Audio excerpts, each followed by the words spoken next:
This KFAN podcast is sponsored by Builders and Remodelers, exclusive Twin Cities provider of Elements Windows. Get the highest quality windows at unmatchable value. Visit buildersandremodelers.com for more details.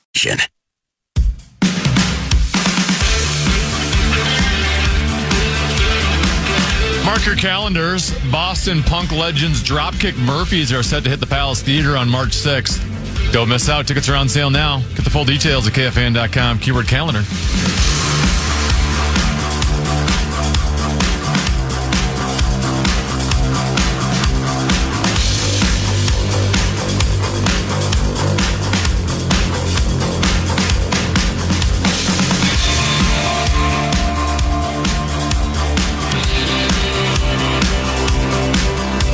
Couple 13-14 past Common Man program. I'm Common East 10 to be. Quick text message before we dive into 534.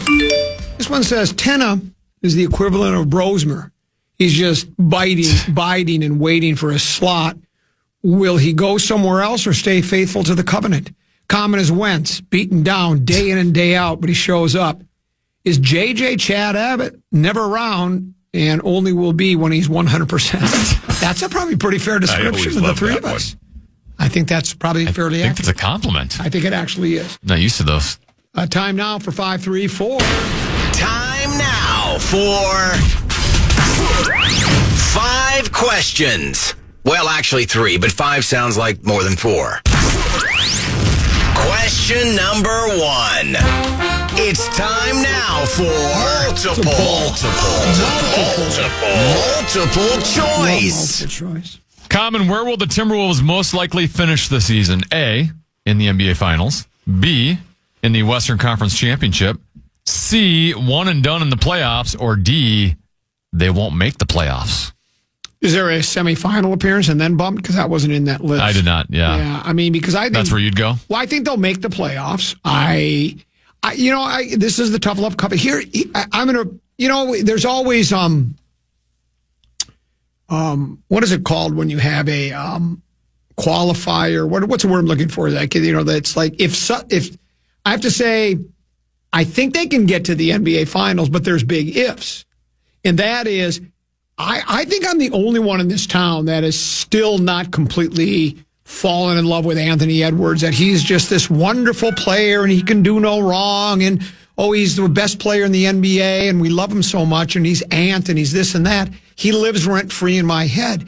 And we've had stories here in the last couple of weeks leading up to the start of the season that the members of the organization obviously feel the same way about Ant that I do. But fans get blinded because they don't want to think there's any negatives with any players, especially the star players. And with Ant, there is that, I don't know if it's an immaturity level, but not wanting to play. They have to say to him, they had a meeting and said, we need you to play defense all the time, start to finish, because he doesn't always want to play defense. He doesn't want to do that. He doesn't want to do this. And so is as immensely talented as he is, and he is a top 10 player in the league, he doesn't get enough sleep. He admitted, I don't get enough. Well, you got to take your job seriously, dude, especially at this level. I don't need to take my job seriously because I don't change lives. I save lives.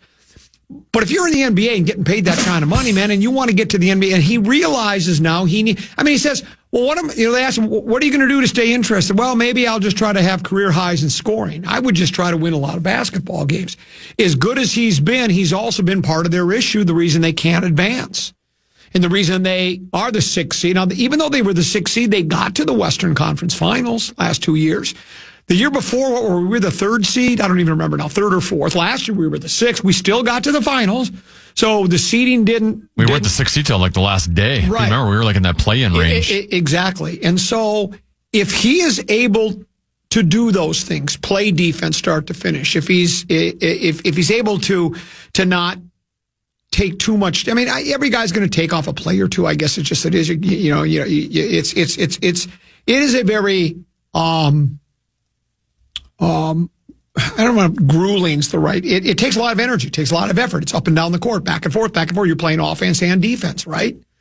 And so, but if he can play defense like they say he's capable of, if he can develop that mid-range jump shot, if he cannot get frustrated when teams are double teaming him all the time and taking him out of the game offensively, there's no reason why I don't think the team can't at least get back to the Western Conference Finals. But I think it all depends on, and we talked yesterday with Rosen, so much of it I think depends on Randall. Can Randall stay healthy, and can he play those last, 24, 25 games, whatever it was? He was brilliant. If he can play like that, this team should be really, really good. So I'll say semifinals for sure, and I'll give them Western Conference Finals. But till they get to the NBA Finals, I'm not picking them to get there. How about you? Do you have a?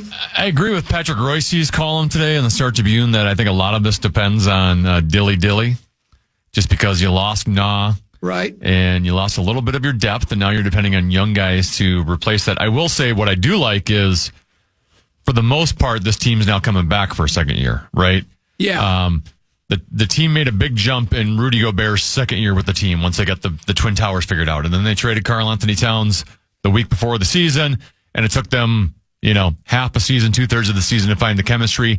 Now you're kind of bringing that back for a second year, and I do see a scenario in which Ant gets better. But I do think guys like Dillingham and Terrence Johanna Jr. are going to determine a lot from a depth standpoint, because if you're going to take down OKC in the playoffs, you're going to have depth. I think that's spot on. Question number 2. I was waiting for my chance to eat. It's time for the 7th inning stretch. The Los Angeles Dodgers 4 ace pitchers, Blake Snell, Yoshinobu Yamamoto, Tyler Glasnow, and Shohei Ohtani have combined for a 1.40 ERA and 81 strikeouts over their 10 postseason starts. Is that good? Common, is this the greatest starting rotation in Major League Baseball history? No. I still think the greatest starting pitching staff in Major League Baseball history were the 1969-1970 Baltimore Orioles. Dave McNally, Jim Palmer, Mike Cuellar, and Pat Dobson. All three of those guys, I think it was in the 69 season, maybe it was the 70 season, they each won 20 games. 20 games. That was in the day when pitchers pitched 9 innings. They didn't, and that pitching staff was so good. Boy, that Braves, Glavine, Smoltz, Avery, and Maddox, Smoltz, yep. Avery, Glavine. Did I say Glavine? Yeah. And then, of course, there was, who could forget, Blackburn, Slowey, Baker, and somebody else. Perkins. Yeah, who can forget Dunsing. that? Who can forget that starting lineup? So, but yeah, I guess you could say that at least certainly the way they just pitched, I'll say this, that's as good of postseason performance by pitching staff maybe in Major League Baseball history. It's awfully good. So. And that's it for today's edition of 5 questions. Well, actually 3 questions, but 5 sounds like more than 4. More controversial Vikings news other side of the break. But as we go to break after 5, 3, 4, Tenneby's got a keyword for us. The Fan and 2-Minute Junk Truck want to give you a shot to win bonus bucks with our national cash contest. Enter the keyword check at KFAN.com now for a shot at winning. That keyword is check. Enter now at KFAN.com.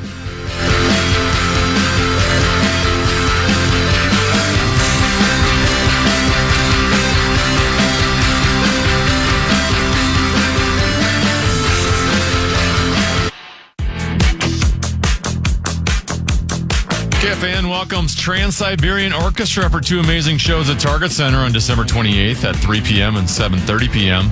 Tickets are on sale now. Get complete show details, including a link to buy tickets at KFAN.com keyword calendar. Couple 13, 14 pass, Common Man program. You're on the Fan. In the jungle. I'm Common East Tennessee. Mark Rosen out today. He'll return tomorrow. PA and I call them the negatives. They're out there, tend to be the people that it's a wet blanket. Nothing's good enough for them. Yeah.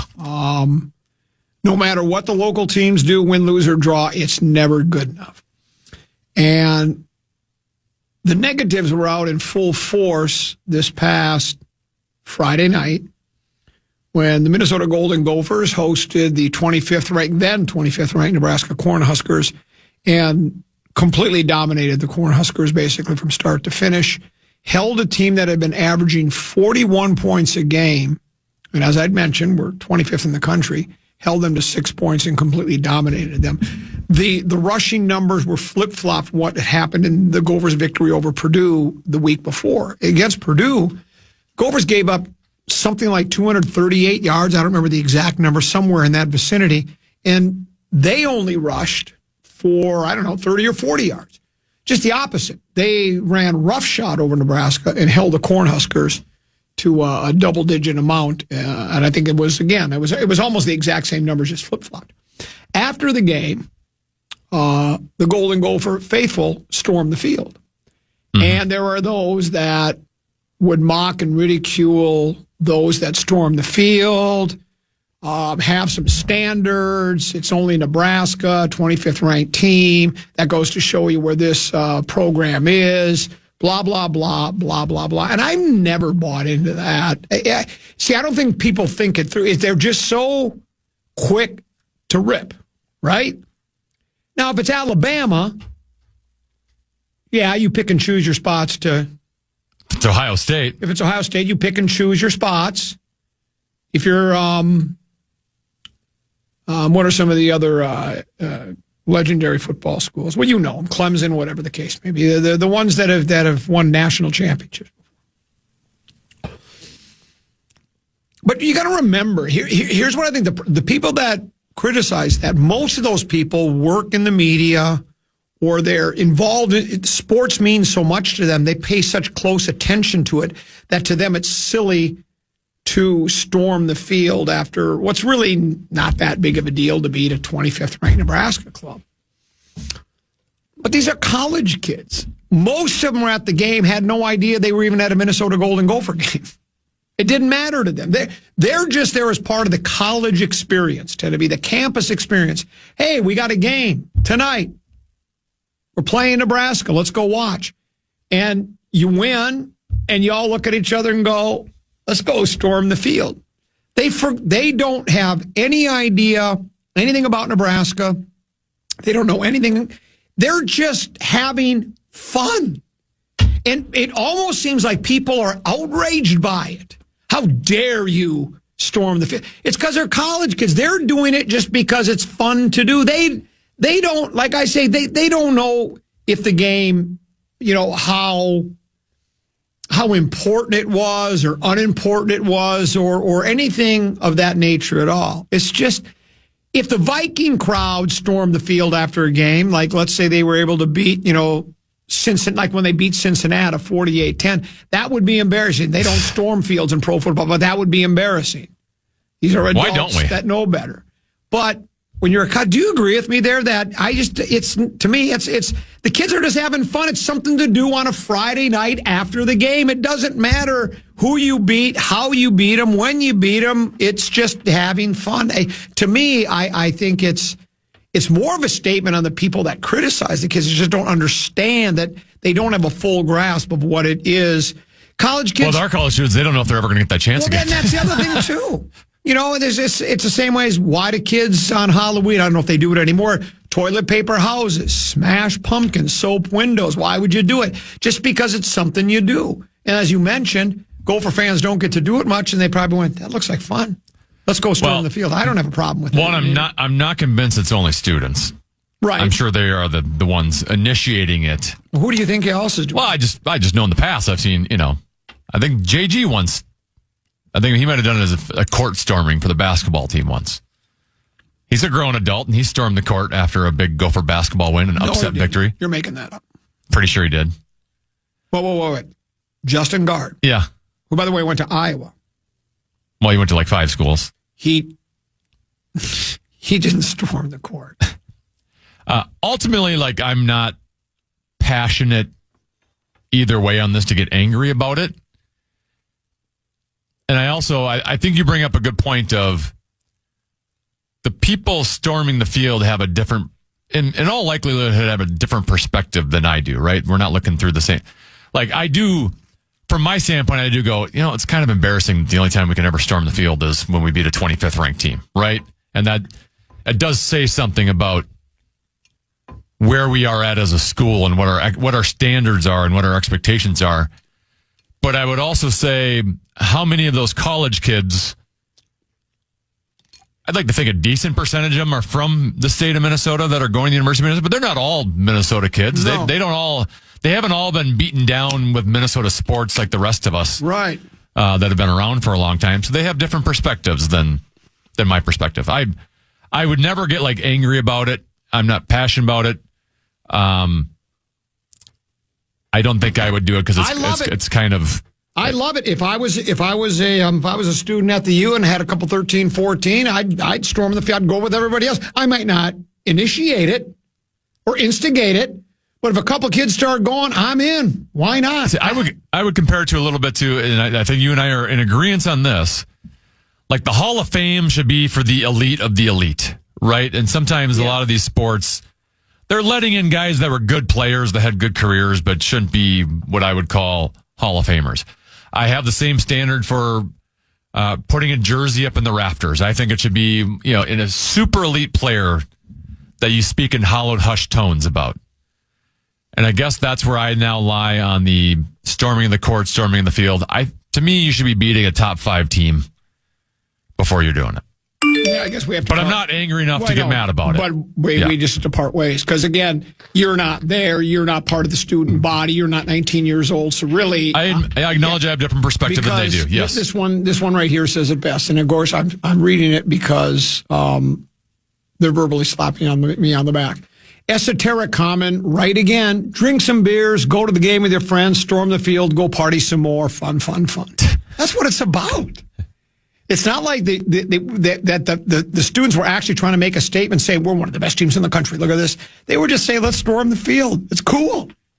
Same with, back in the early to mid 70s, streaking at football games was a big deal. I wouldn't do it, but somebody wanted to do it. Get naked and run across the football field at a high school game. Okay, so what? Well, there has to be some sort of standard set, though, right? Does there? Or you could storm the field every game, then. Yeah. Every game you win, storm the field. Why not? If you want to, go ahead. If you beat Eastern Illinois Wesleyan 72-0, storm the field. That's actually funny. See, to me, that would be, to me, that's what I would do because that's where I'm looking for the humor in it. Someone who says, if what you're saying is true, ask yourself if Ohio State fans have rushed the field for beating Nebraska, Maryland, or the Gophers. Nope, that's the point. You're talking about two different schools, Jim. You don't understand what I'm saying. That's Ohio State. They do it. They just won the national championship. Of course they wouldn't. The Gophers haven't been to a Rose Bowl since 1967. They haven't won a national championship since, was it late 60s? Did they win one in 1960? Before that, it was the 30s. It's just kids having fun. Jim's taking sports too seriously. You're all taking sports more seriously than the kids at the game are. They're just there to be in the student section. Kids just want to have fun. That's all they want to do. So what, we get drunk, so what, we smoke weed. We're just having fun. We don't care who sees. That's what it's all about. It's part of the college experience. If you don't get that, then what you need to do is just worry about yourself and just don't worry about students wanting to have fun at a football game. Every once in a while, after we have a good show, it'd be nice to have like coworkers storm the studio over there after a winning show. We've never experienced one, so that's the problem. We'll break. We'll come back. Talk Vikings quarterback situation from an outside angle. That's next. Coming back. Welcome on the Fan.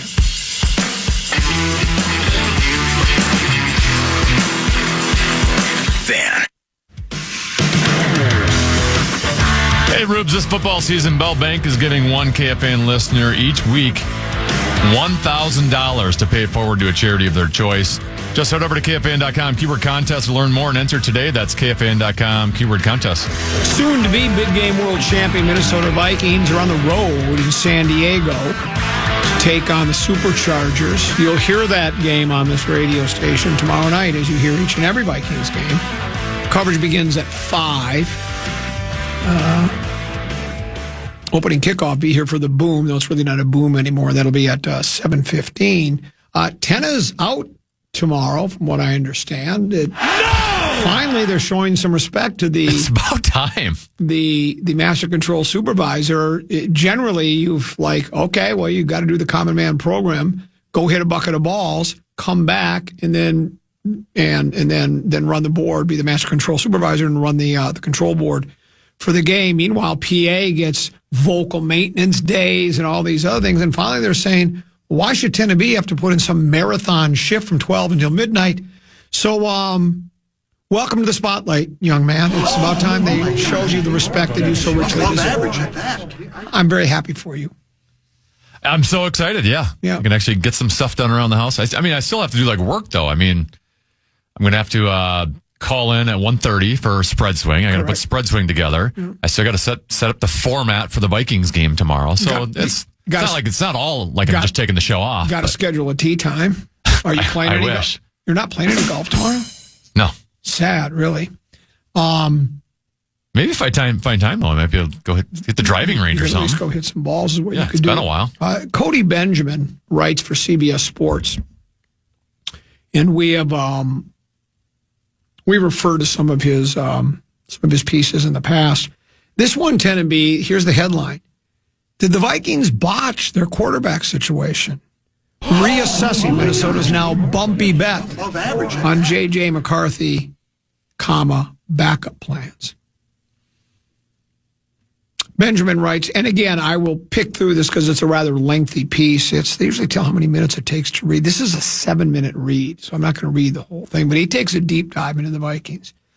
It says, we're nearing the midway point of the 2025 season, and the Vikings may soon be on their third starting quarterback of the year. Kevin O'Connell confirmed as much this week, admitting undrafted rookie Max Brosmer is an option in the event Carson Wentz can't stay on the field as J.J. McCarthy's replacement. Just like the Vikings drew it up, right? Of course not. A year ago at this time, not a single one of Minnesota's 3 signal callers was active for the team. McCarthy was covering from a torn meniscus that erased his entire rookie season. Wentz was on the KC Chiefs bench as Mahomes' backup. Brosmer was throwing passes for the Golden Gophers. Yet somehow these 3 also represent the Vikings' current remaining hopes for a playoff push 1 year after Sam Darnold threw 35 tutties en route to 14 wins in a flirtation with the NFC's number 1 postseason seed. Where did it all go wrong? And should the Vikings really be lambasted for the fact that it did?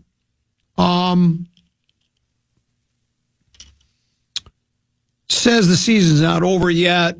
They're 3-3, hardly a death knell. Wentz has flashed him with the big play arm that once made him a regular starter. McCarthy authored a strong primetime finish prior to the ankle sprain. Even Brosmer drew high marks for his season composure, suggesting he'd be a willing warrior if called upon. Yet the Vikings will be fortunate to keep pace with the rest of the NFC North at this rate.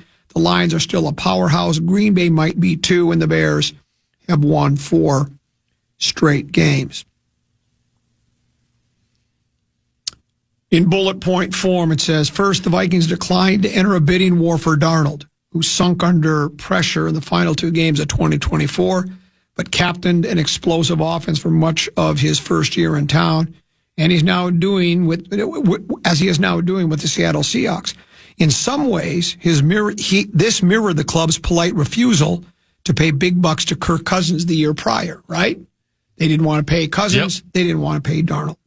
At the same time, the Vikings also declined to enter a bidding war for Danny Jones, the ex-New York Giants cast-off who finished the 2024 season on Minnesota's practice squad. Jones now looks like a major bargain for the Colts after signing a modest deal, suggesting the Vikings only viewed him as a true Plan B. And as the offseason wore on, the Vikings gave mixed signals about interest in Aaron Rodgers, their longtime Packers rival, repeatedly championing McCarthy's potential while leaving the door open for the veteran. In the end, Rodgers put pen to paper with the Steelers, who were unafraid to court the former MVP. Not a single one of these moves was entirely objectionable at the time. Then it talks about Darnold was a legitimate gunslinger, but his end-of-the-season flame-out was drastic. Jones would have been an even greater, albeit cheaper, gamble after struggling to stay healthy. No one had pegged him for such a sharp indie breakout. And Rodgers, though very accomplished, was 41 years old, coming off 2 bruised and sluggish seasons with the Jets. Banking on him rediscovering high-level form would have also been going all in on 2025, effectively redshirting McCarthy for half of his initial rookie season. But it goes on to talk about Instead, the Vikings went the route they took after a half a decade of solid, if not unspectacular work from Cousins. They said thanks, but no thanks to proven commodities and decided to go with the young kid. No one questioned the decision eternally, especially not McCarthy's teammates, who kept pointing to the veteran support at the skill spots, the bolstered line featuring new starters in Kelly and Fries, the exotic defense, the proven culture building of O'Connell. McCarthy himself called the Vikings stacked in an interview with CBS Sports. Said this entire plan hinged on McCarthy's play not being so uneven and McCarthy staying on the playing field. The 22-year-old looked 22, like an unofficial rookie in his first 2 starts of the season, struggling to find a sustainable rhythm through the air. Even before he was revealed to have suffered an ankle injury, McCarthy already seemed in danger of ceding snaps to Wentz, who arrived late as the top backup.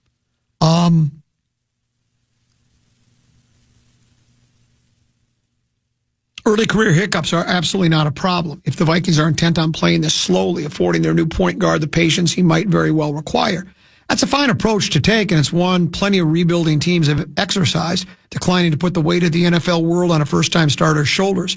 It's just not the approach O'Connell and company seem to be taking by suggesting they could transition from proven arms like Darnold and previously Kirk Cousins and still end up in the thick of the NFC post-season conversation. Look, some quarterbacks can turn around and help a franchise stay afloat. Flacco, as their B plan to Burrow, but the Bengals had Joe Burrow as their plan A. The Vikings had McCarthy, a total unknown. Did they grossly miscalculate the stability or lack thereof Sam Howell, the backup they acquired from the Commanders?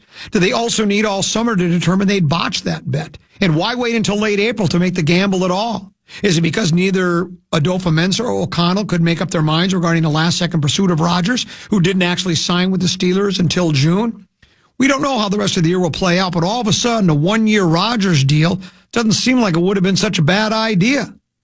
If the infrastructure was so rich, after all, imagine where A-Rod might have Minnesota at this juncture. And imagine how much richer McCarthy might be from watching and learning. But no, the Vikings played a different hand. Why ruin McCarthy's chance at claiming the franchise for himself and laying the foundation for a long run as the guy, just to hope an aging has-been can go the distance before retiring? It turns out the choice to let JJ go unchallenged as the new number one just might ruin any playoff chances.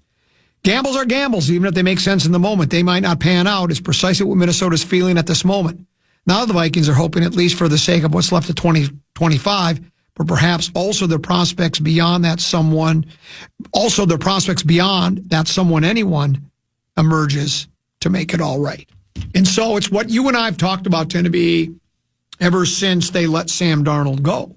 Was that the right decision to make? You had a guy, everybody's searching for a franchise quarterback. We talk about it all the time. Everybody's looking for a franchise quarterback. Sam Darnold was a franchise quarterback after last year. He took a team to 14-3. His numbers were spectacular. I know. I get the Lions game. That was bad. Mayfield just had a terrible game against Detroit. Mayfield did exactly what Darnold did against the Rams against Detroit the other day. Did you see how many times he overthrew wide receivers? Just overthrew wide receivers. Benjamin talks about in this piece about he brought up the reasons why you wouldn't go in that direction, right? You know, the idea that, well, Darnold was skittish. He cost a lot of money. He was skittish in that game against Detroit. Nobody knew for sure. I don't think anybody could have predicted Danny Dimes was going to be this good, right? I mean, he's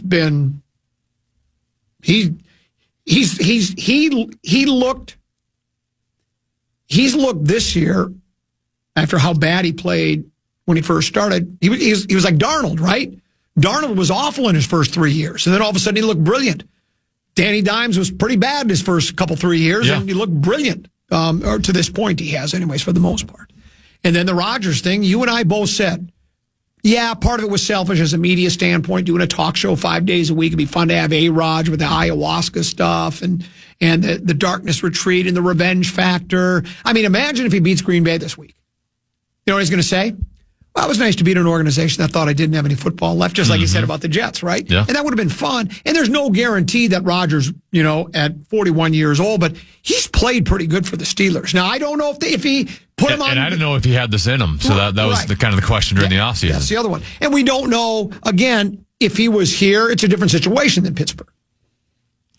I would think, at least on paper, it looked like the Vikings were a better team than Pittsburgh top to bottom, but I don't know. And then the Vikings suffered some injuries, offensive line issues. Yeah. Offensive line issues, but I don't. The headline is definitely one of those clickbait ones. Did the Vikings botch their quarterback situation? Reassessing Minnesota's now bumping bet on J.J. McCarthy and backup plans. But it is worth exploring, and the questions are fair, I think, Teneby. I think it's too early to say they botched anything. It does take quarterbacks. People will, as we've been debating the quarterback situation about play McCarthy or play Wentz, play McCarthy, play Wentz. Who do you play, right? It's obvious. I don't think it's just the injury. I think the coach, he's talked in the last 2 weeks about trying to get, and I'm these aren't the exact quotes or the words or the phrases that O'Connell's been using, but it's that old getting the feet and the eyes aligned and getting that foundation. And he said he thinks that McCarthy probably learned quite a bit from watching Wentz about the value of getting rid of the football, not hanging on to it. It's like, well, okay, he should have saw that last year because Darnold was pretty good at that. Now, Darnold had his issues as well. He wasn't perfect, but I do wonder if they thought they would. And again, he did get hurt, and he's only played 2 games. 7 quarters were awful. One was really good. But did they miscalculate? Maybe not. McCarthy might end up being a franchise quarterback and being a great QB, lead the team to postseason, maybe, heaven forbid, even win a big game, right? But maybe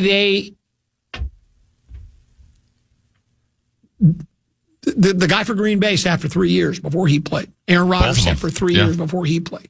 Did they expect too much? Did they think that we think highly enough of McCarthy where he's at right now at 22 years old, and then with what we can do with him, our system, we can coach him up and turn him into a Jaden Daniels right away. Maybe that's what they thought, and maybe they miscalculated that.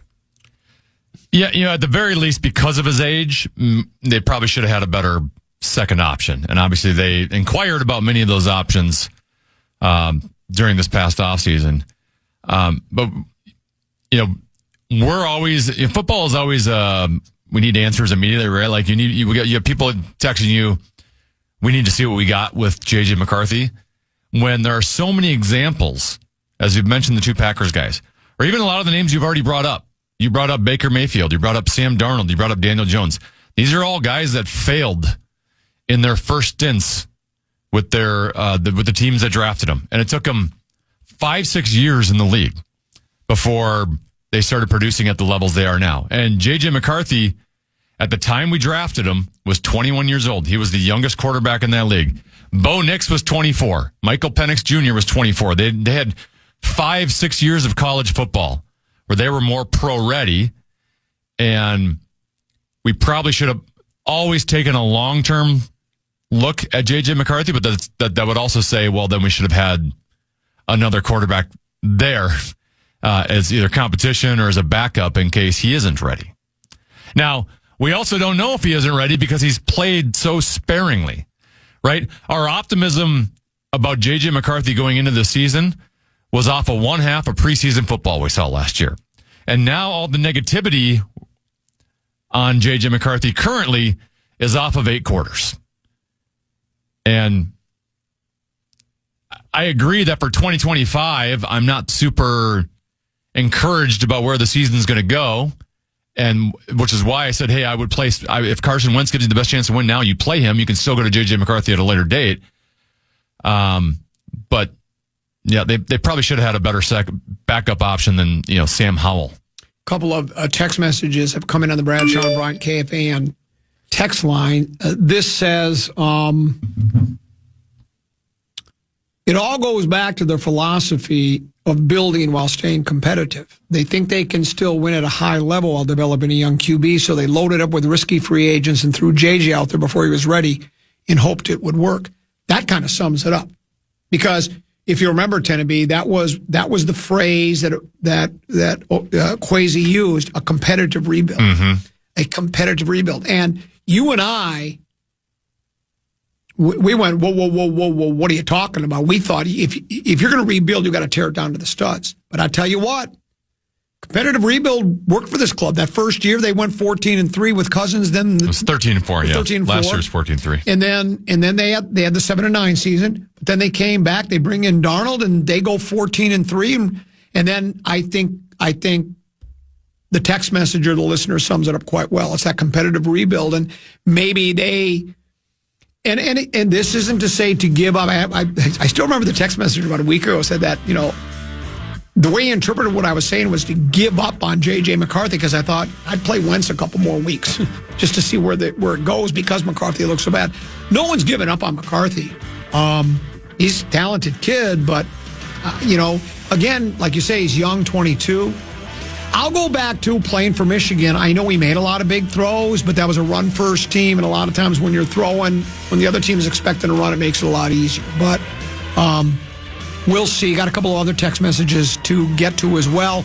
We'll take a break. We'll come back. It's been a fast-paced, action-packed, controversial Common Man program, but what's new? We'll continue the show after the other side of the break here on the Common Man program on the Fan.